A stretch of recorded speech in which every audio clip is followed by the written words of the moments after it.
జనంలోకెళ్ళడము కేవలం రాజకీయ ప్రసంగాలిచ్చి చేతులూపి ఫోటోలు దిగడం మాత్రమే కాదు. నేరుగా వాళ్ళతో మాట్లాడడము, పర్సనల్ ర్యాపో మెయింటైన్ చేయడము, టచ్ అండ్ కనెక్ట్ చూపించడంతో పాటు వాళ్ళ సమస్యలు విని అడ్రస్ చేసేందుకు జగన్ ప్రయత్నించడం ప్రతి టూర్లోనూ కనపడుతుంది కదా.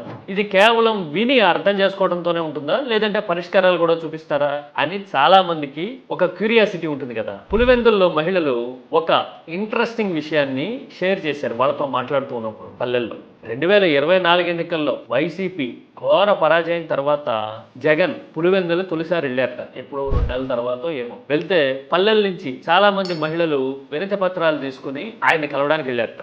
1 రోజు అయింది, 2 రోజులైంది, వేరు వేరు పల్లెల నుంచి ఇలా వస్తూ ఉన్నారు.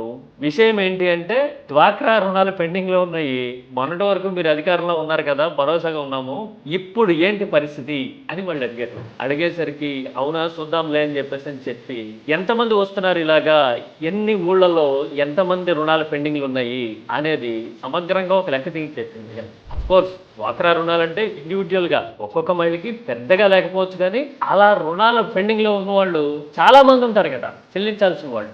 ఆ నెంబర్ అయితే ఎక్కువే ఉంటుంది కదా. అందుకోసం ఊళ్ళల్లో లెక్క అంతా తీస్తే మొత్తం 1,15 లక్షలు, 1,20 లక్షలు లెక్క తేలేసరికి మొత్తంగా ఒక నెల రోజుల్లోనో 2 నెలల్లోనో ఆ రుణాల మొత్తాన్ని జగన్ బృందం క్లియర్ చేసి ఇంకా మీ అప్పులు తీరిపోయినాయి అని వాళ్ళకి ఆ అక్నాలెడ్జ్మెంట్ లెటర్ ఏదో ఉంటుంది కదా, అది ఇళ్ళకి వెళ్ళి ఇచ్చారు.